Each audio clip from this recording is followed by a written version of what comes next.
Hello students, मैं doctor Arvinder Kaur M Ed semester 3 की online video classes में आप सभी का बहुत बहुत स्वागत करती हूँ।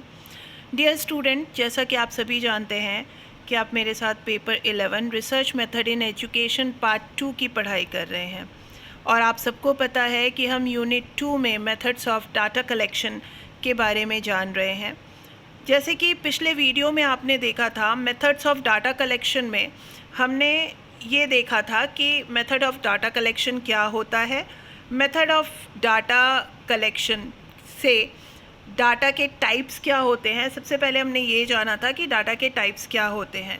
तो मैंने आपको बताया था कि डाटा को दो भागों में विभाजित करते हैं, primary and secondary data. Primary और सेकेंडरी डाटा के बारे में हम ऑलरेडी ये जान चुके हैं। ये सारी चीज़ें पिछले वीडियो में मैंने आपको बता दी थी।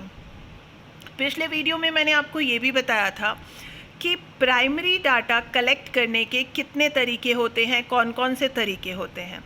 तो पिछले वीडियो में हमने ये देखा था कि प्राइमरी डाटा कलेक्ट करने के ये बेसिक 5 तरीके होते हैं।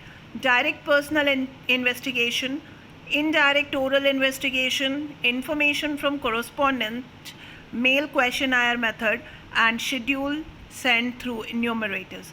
ये हमने जाना था। आज हम इसकी डिटेल्स को जानते हैं। तो आज के वीडियो में हम methods of collecting primary data के टाइप्स को जानेंगे।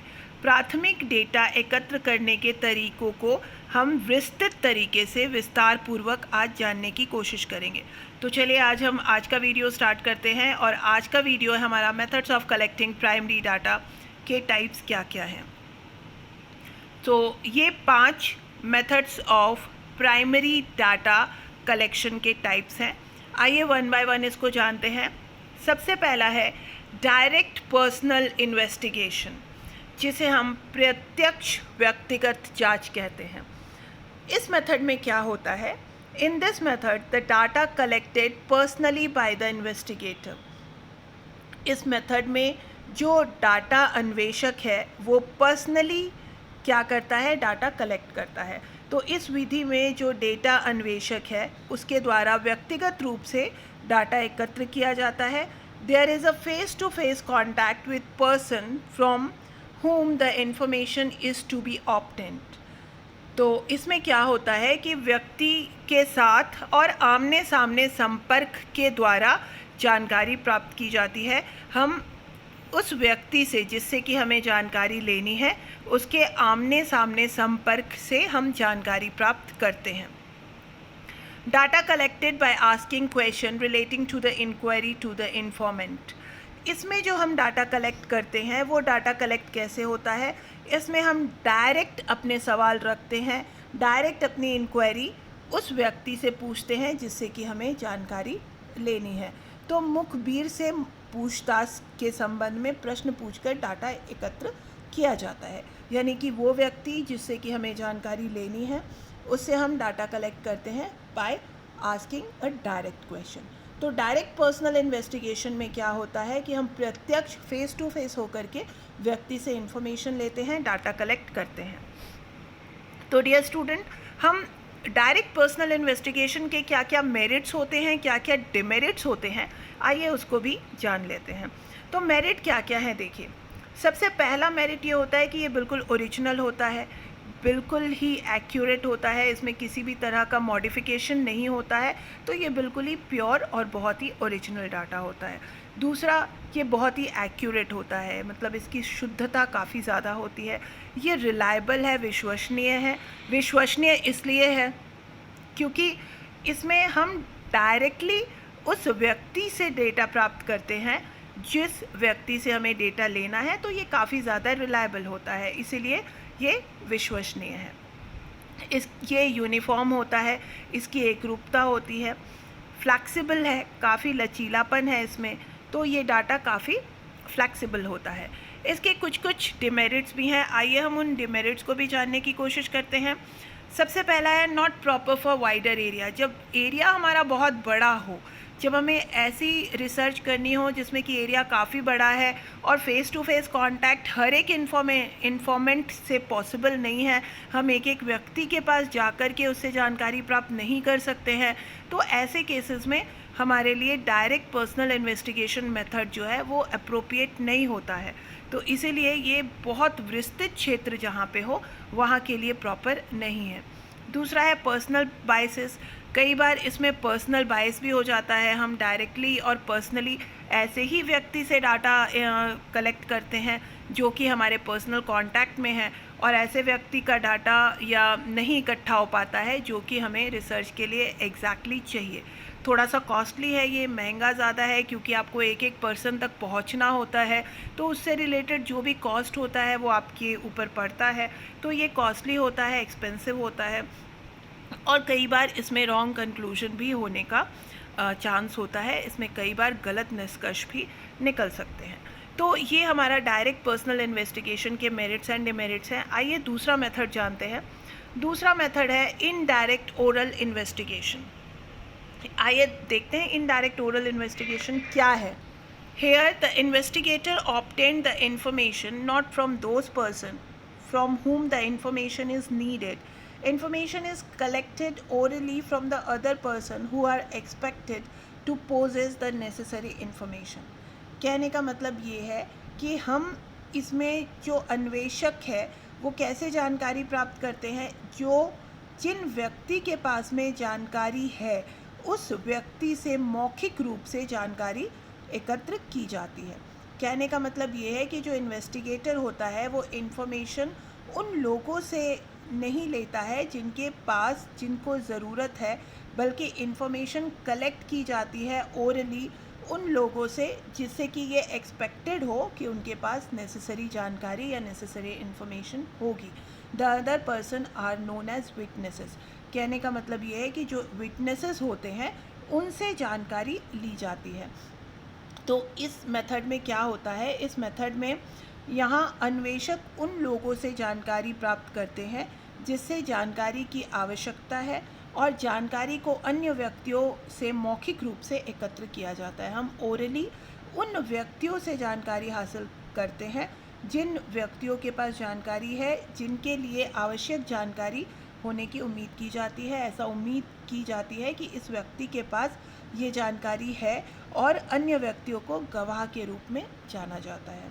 तो इसमें क्या होता है कि अदर जो लोग हैं उनको हम विटनेस के तौर पर लेते हैं और उन लोगों से ओरल इन्वेस्टिगेशन करते हैं जिनके पास नेसेसरी इन्फॉर्मेशन होती है या यानी कि ज़रूरी जानकारी होती है।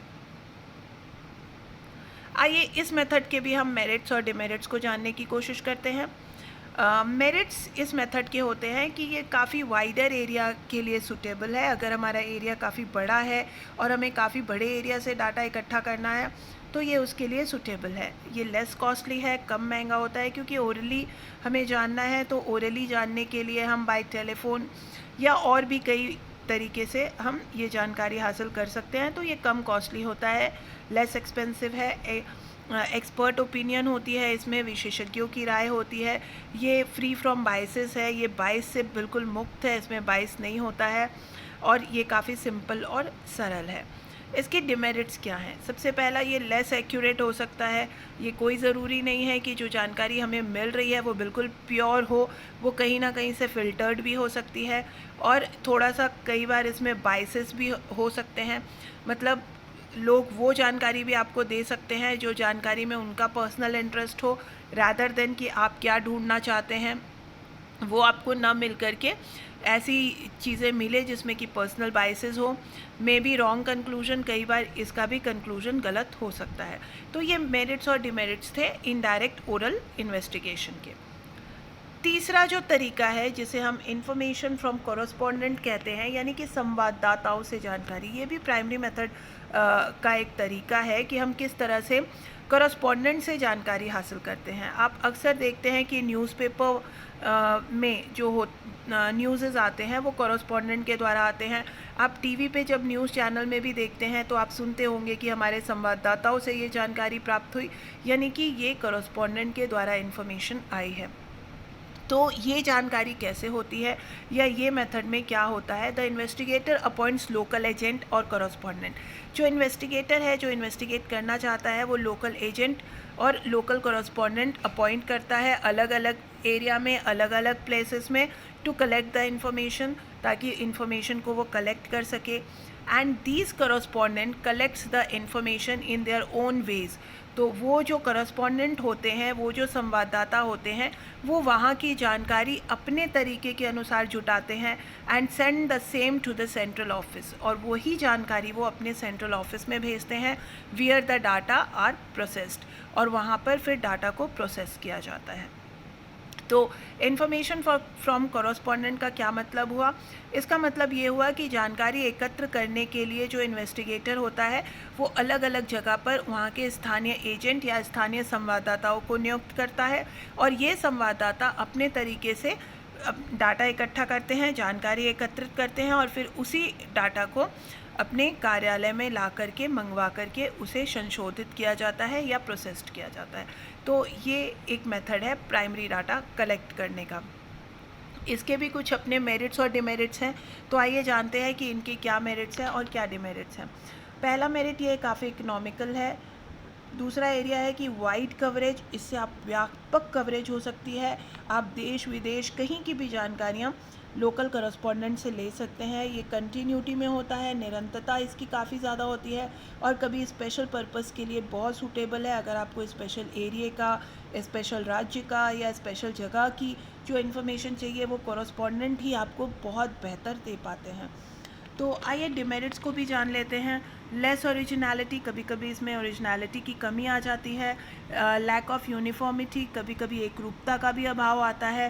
पर्सनल बाइसेस भी हो सकते हैं कि जो जानकारी आपको मिल रही है उसमें जो करस्पॉन्डेंट का पर्सनल बाइस हो सकता है। लेस एक्यूरेट, इसीलिए वो हो सकती है कि वो जानकारी थोड़ी सी लेस एक्यूरेट भी हो। तो ये मेरिट्स और डिमेरिट्स हुए इन्फॉर्मेशन फ्रॉम करस्पॉन्डेंट के। आइए क्वेश्चनएयर मेथड देखें। मेल्ड क्वेश्चनएयर मेथड, जिसे हम प्रश्नावली विधि कहते हैं, इसमें क्या होता है कि a list of question relating to the survey is prepared and send it to the informant by post. हम एक लिस्ट ऑफ क्वेश्चंस बनाते हैं जो कि हमारे सर्वे से, हमारे सर्वेक्षण से संबंधित होता है, और उसे हम भेजते हैं उन लोगों को जहाँ से हमें इन्फॉर्मेशन मिल सकती है, जिसे हम इन्फॉर्मेंट्स कहते हैं। तो इन्फॉर्मेंट्स के पास हम एक लिस्ट ऑफ क्वेश्चंस भेजते हैं, चाहे वो हम बाय पोस्ट भेजें, चाहे हम मेल के द्वारा भेजें, और एक लेटर उसमें लगाते हैं। a covering letter is addressed to the informant explaining the object of survey। उस लेटर में हम क्या लिखते हैं? हम इन्फॉर्मेंट को एड्रेस करके लिखते हैं वो सारी जानकारी कि हम ये सर्वे क्यों कर रहे हैं और इससे हम क्या जानकारी हासिल करना चाहते हैं, and making a request to fill up the question. और साथ साथ में उनको एक रिक्वेस्ट भी करते हैं कि वो क्वेश्चनएयर को फिलअप करें और वापस हमें भेज दें with in a specified time. एक स्पेसिफाइड टाइम के अंदर हमें वापस भेज दें। तो इससे जो जानकारी हमें प्राप्त होती है वो भी एक तरह का प्राइमरी डाटा होता है। तो कहने का मतलब ये है कि सर्वेक्षण से संबंधित प्रश्नों की एक सूची तैयार की जाती है। हमारा जो सर्वे है उससे संबंधित हम एक क्वेश्चंस की, प्रश्नों की सूची तैयार करते हैं और इसे डाक के द्वारा या आजकल ईमेल है, ईमेल्स के द्वारा इन्फॉर्मेंट को, जहाँ से हमें इन्फॉर्मेशन मिल सकती है, उन लोगों को भेजा जाता है और एक कवरिंग लेटर दिया जाता है। उसमें हम बताते हैं कि हम ये सर्वे क्यों कर रहे हैं, किस लिए कर रहे हैं, हम क्या जानना चाहते हैं, और प्रश्नावली को यानी कि क्वेश्चनएयर को भरने का अनुरोध किया जाता है और उनसे ये भी आग्रह किया जाता है कि वो निश्चित समय के अंदर उसे वापस आपको भेज दें। तो ये भी तरीका होता है मेल्ड प्राइमरी डाटा इकट्ठा करने का, मेल्ड क्वेश्चनएयर मेथड। इसके भी अपने अपने कुछ मेरिट्स और डिमेरिट्स हैं। आइए जान लेते हैं कि क्या मेरिट्स हैं, क्या डिमेरिट्स हैं। पहला मेरिट ये है कि इकोनॉमिकल है, इसकी ओरिजिनलिटी अच्छी होती है, वाइडर एरिया होता है इसका। डिमेरिट्स क्या है? कई बार जो इन्फॉर्मेंट होते हैं वो इंटरेस्ट नहीं दिखाते हैं, फ्लैक्सिबिलिटी थोड़ा कम होती है, थोड़ा सा बायस्ड हो जाता है, क्योंकि हो सकता है कि क्वेश्चनएयर जो लोग भर रहे हैं वो बायस होकर के भरें, और लेस एक्यूरेट भी हो सकता है। कई बार लोग ऐसे ही भर देते हैं, सही जानकारी ना हो तो भी कुछ भी टिक कर देते हैं, तो ये भी होने के चांसेस होते हैं। उसके बाद है शेड्यूल सेंड थ्रू न्यूमरेटर्स। हम जो शेड्यूल देते हैं, सेंड करते हैं न्यूमरेटर्स के द्वारा, वो भी एक तरीका है प्राइमरी डाटा कलेक्ट करने का। इसमें क्या होता है? A questionnaire is prepared as per the purpose of inquiry. हम इसमें एक क्वेश्चनएयर तैयार करते हैं जो कि हमारे as per the purpose of inquiry होता है। The enumerator himself approach the informant with the questionnaire. जो न्यूमरेटर होता है वो खुद अप्रोच करता है उन इन्फॉर्मेंट को जिससे कि हमें क्वेश्चनर फिलअप करवाना है। The questionnaire which are filled by the numerators themselves by putting questions are called schedule। तो पूछताछ के अनुसार एक प्रश्नावली तैयार की जाती है और प्रगणक और स्वयं प्रश्नावली के साथ इन्फॉर्मेंट के संपर्क करता है और प्रश्नावली में जो प्रश्न को स्वयं से सम्मिलित करके भरी जाती है वो अनुसूची कहलाती है। तो एक शेड्यूल के अनुसार उस क्वेश्चनर को फिलअप किया जाता है। न्यूमरेटर खुद क्वेश्चन लेकर के इन्फॉर्मेंट के पास जाता है, उससे जानकारी हासिल करता है और उस क्वेश्चनर को भरा जाता है। तो वो जानकारी जो हासिल होती है वो शेड्यूल सेंड थ्रू न्यूमरेटर्स कहलाती है। तो डियर स्टूडेंट, इसके भी अपने कुछ मेरिट्स एंड डिमेरिट्स हैं। तो इसके क्या मेरिट्स हैं? सबसे पहला, वाइड कवरेज, काफ़ी व्यापक कवरेज होती है इसकी। एक्यूरेसी होती है, शुद्धता होती है, पर्सनल कांटेक्ट होता है, व्यक्तिगत संपर्क होता है और गणकों का इसमें योगदान होता है और कंप्लीट इन्वेस्टिगेशन, पूरी तरह से पूरी जांच होती है तभी उसको भरा जाता है। थोड़ा सा महंगा है, एक्सपेंसिव है, टाइम बहुत लगता है इसमें, टाइम कंज्यूमिंग है और डिफ़िकल्टी रिगार्डिंग इनएक्यूरेट डाटा। जब इनएक्यूरेट डाटा हो तो काफ़ी दिक्कतें आती हैं, काफ़ी परेशानियाँ आती हैं and not suitable for private के लिए ये सुटेबल नहीं है। तो डियर स्टूडेंट, ये तो हमारे हो गए सारे के सारे मेथड्स हो गए, प्राइमरी डाटा कलेक्ट करने के मेथड्स हैं ये। जैसे कि हमने यहाँ पे देखा था, ये सारे के सारे प्राइमरी डाटा कलेक्ट करने के मेथड हैं। इनको हमने वन बाय वन डिटेल में जान लिया है।